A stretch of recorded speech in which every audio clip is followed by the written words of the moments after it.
So we're going to take a look at lesson 15.2, modeling exponential growth and decay. In the previous lessons, including module 14, we learned about how exponential functions work and the different shapes of them. So sometimes they're increasing, sometimes they're decreasing, sometimes they're positive, sometimes they're negative, and so on. The good thing is we're only going to deal with two types of graphs, and that's just, we call it growth and decay when we're dealing with the percentages. Okay, so we're going to go to page 723. And what you see at the top is the exponential growth model. It's highlighted there. And it gives you the general form. If you remember, our exponential function is a y equals ab to the x. And they've given you this new formula. I wouldn't worry about memorizing this because they just use a couple different letters. And so let me just write it on. Let's go to an example on page 725, number 10. We're going to write and graph an exponential growth function and state the domain and range. Tell what the y-intercept represents. Sarah sold a coin for $3 and its value increases by 2% each year. After it's sold, find the value of the coin in 8 years. So let's write our exponential growth function. Let's do that first and then we'll graph it. What's our y-intercept? 3. Remember that the y-intercept is also our value of a, 3. Our common ratio, I'll just call that b, or this is the 1 plus r, is going to be the 1 plus our percentage that it's growing, or it says it's increasing by 2%. So what's 2% as a decimal? 0.02. So our common ratio that we keep multiplying by is 1.02. And that leads us to our equation y equals 3 times 1.02 to the x. The next thing we're going to do is graph it. So we're going to start at our y-intercept, which is 3. Plot that point. And then we know that we're going to multiply by 1.02 for every year. This thing's going to be growing. So we just take 3 times 1.02 to figure out that value over the next year, in 1 year. And then, or we can just plug in the input. So you can just do, let me have my arrow here. This 3 times 1.02 to the first power means the value after 1 year. If you use the input of 2, that means after 2 years, after you calculate it, and so on. If we plug in 1 for 1 year, we're going to get 3.06 because that's 3 times 1.02 to the first power. And that's just barely over $3. It's not going to make that much of a difference. So I'm going to make the dot really small there. So I'm going to actually plug in 4. If I do 3 times 1.02 to the fourth power, I get 3.25. So again, not a very big jump there. And then let's do 8.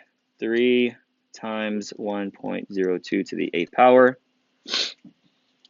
Just using my calculator here. You could do a table of values if you want. That's just above $3.50.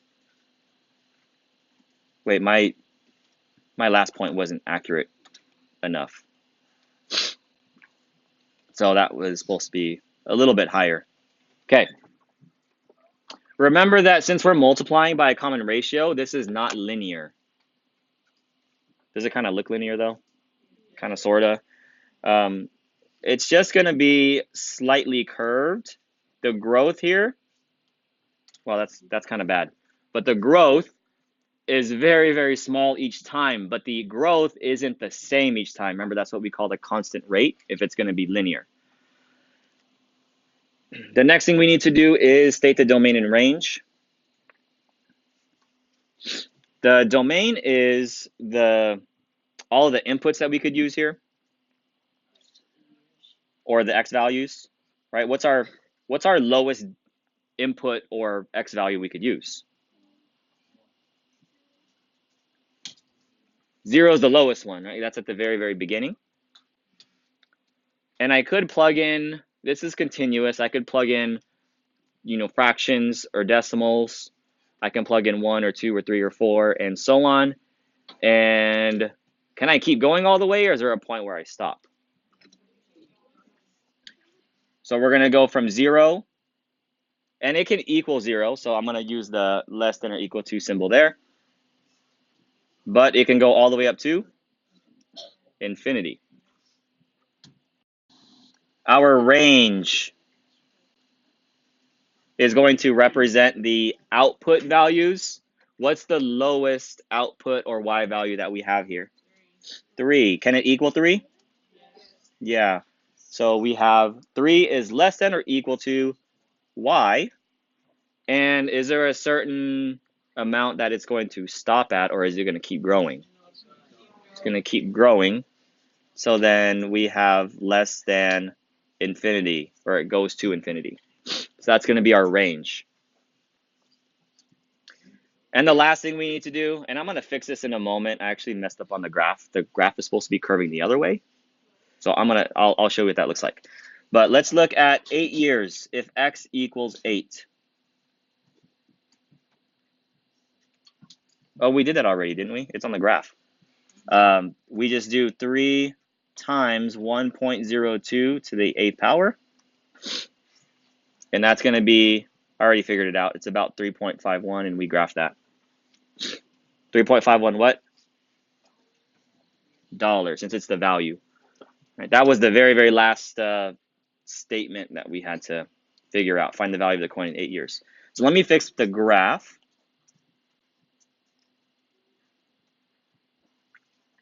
I made it curve in a way that looks like it's going to flatten out eventually, but it's supposed to curve upwards, kind of like that. This should make sense because as the value of the coin increases, the amount it's growing also increases, right? So, for example, 2% of the $3 is not very high compared to, not as high as $3.50 when you calculate 2% of that. So it's going to eventually kind of get a little bit steeper from there. Our next type of problem is exponential decay. I won't spend a lot of time here, but just below our example, you see the exponential decay model and how it relates to the y equals a times b to the x. Again, don't worry about memorizing this. What's the difference in this one compared to the other one? What are we doing here? We're subtracting. It's decay. It's decreasing. We're subtracting instead of adding the percentage that's in the problem. Page 727.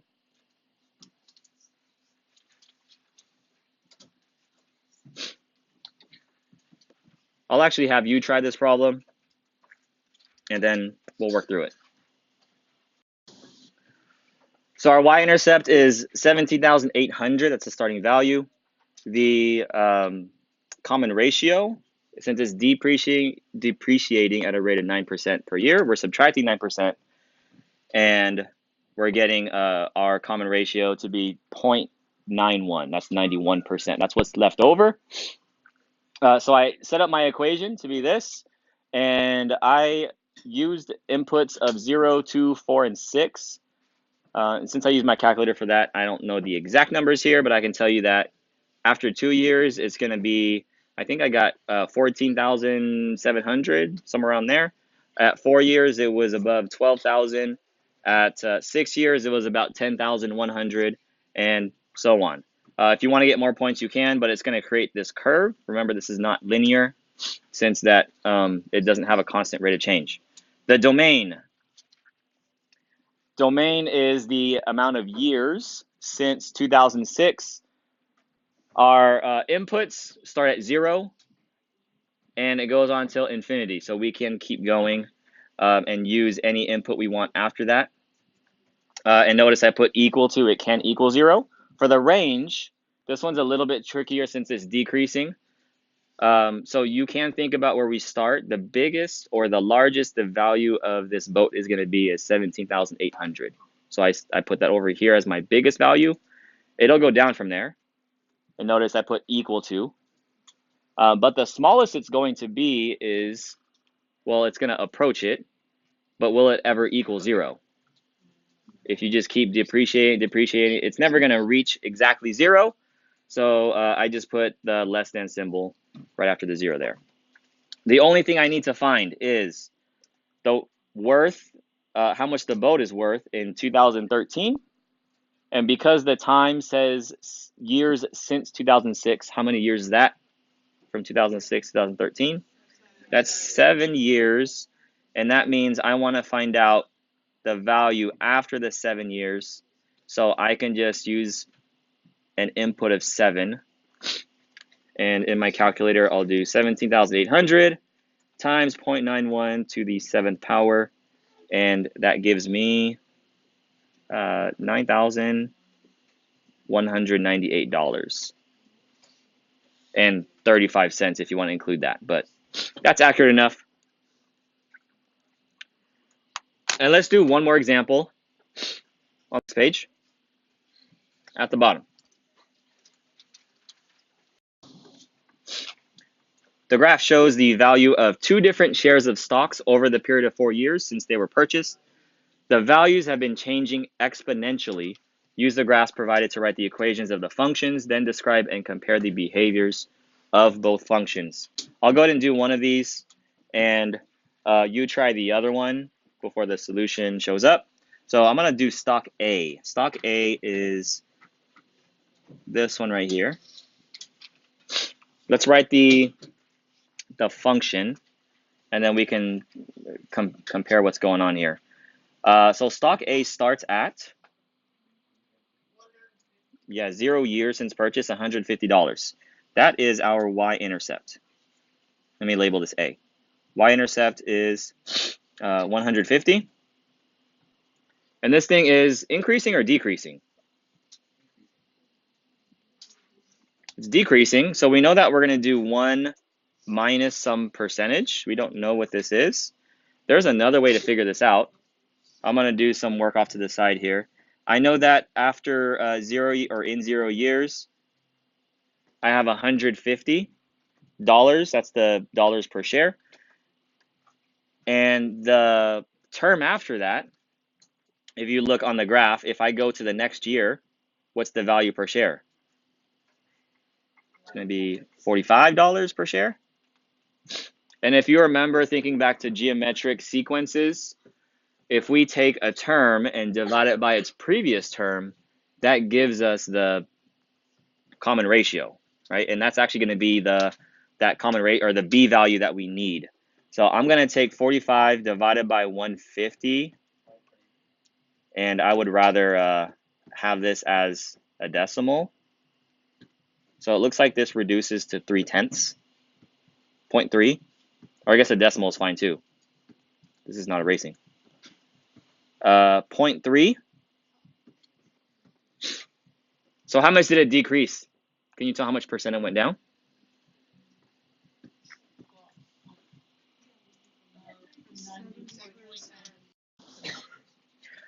Now that we know our y-intercept is 150 and our common ratio is 0.3, we can write our equation. It is y equals 150 times 0.3 to the x or to the t. The graph here uses t as the x-axis variable, I guess. But you can use x, that's fine. Okay, go ahead and try doing the equation for stock B. The y-intercept is $5 per share. And then it jumps to, after year 1, $15 per share. So we can take 15 divided by its previous term, 5. I did it off to the right. We get 3, and 3 ends up being our common ratio. So every year we're multiplying by 3. And you can try to follow it on the graph. If we start at 5, after 1 year we multiply that by 3, we get to 15. After we multiply that by 3 again, we'll get after year 2, 45. And then times 3 again for the third year, we get, oh geez, what is that? 130, I have no clue. Something like that. But you can see this thing is growing really, really, really fast. Our equation is y equals 5 times 3 to the x. Now, I'm not going to write any of this down up here, but here are some things that you may notice when you're comparing stock A to stock B. Stock A is decreasing. Stock B is increasing. And so that has to do with the common ratio. The fact that the common ratio of stock A is a decimal, it's 0.3, right? It's between 0 and 1. The common ratio for stock B is above 1. It's 3, making it grow faster. Okay, so one's decreasing, one's increasing. You can compare their initial values. So we have 150 for stock A, and we have $5 per share for stock B. You could also mention when they're the same. When will they cost the same? Right here on the graph. That looks like about $25. Pretty close. After how long? About 1.5 years since the purchase. So that's something else that you can mention to compare the both of the functions. And then after that, you can see stock A is going to cost more, stock B will cost less after the 1.5 years.